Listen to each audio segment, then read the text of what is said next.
立法院目前在审国会这款法案，伫咧外口抗议的民众是愈来愈多啊。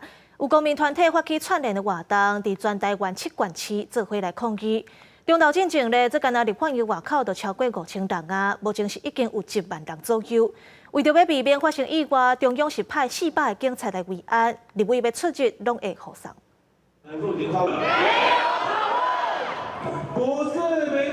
唔惊护士做伙抗议，发声比大声。部分立法院继续审国会集权相关的法案，另外人唔那无减少，反倒来继续增加。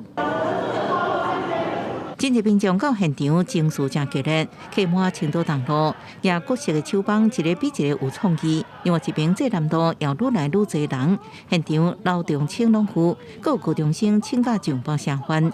到早起11点，主办方统计，现场人数已经超过5000人。我今天是特别跟学校请假，我就感觉有一种使命感，想要捍卫台湾的民主。立法院大乱之后，觉得他们这样真的很不 OK， 然后觉得再不来就没有机会再为台湾再发声音了。这场镇控活动，唔那伫北部展开，国民团体各号召全台响应，串联国内7县市发起抗议活动。作为一个就是在大学里面的一份子，必须站出来说，就是有争议的议案退回去重审。我们要求公平正义的讨论，我们拒绝黑箱的一个国会作业。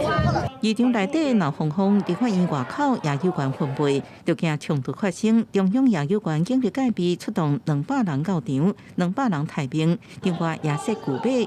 封闭院区真侪出入口，各种派立会行出宴会，各有警力来护送。警政所要求每个县市的保障组的同仁，跟他们在地的立委区域的立委或者是其他立委，跟他们要求就是请他去问立委本人有没有需要随护。我们请内政部警政署及时的掌握各种状况，对于所有集会参与的民众自身的安全，都要做到非常周到的保护。抗议声音是继续滚加，警政署要求各县市警局主动联络立委协助申请安全警徽，维安武警全面提升降低危害发生。记者综合报道。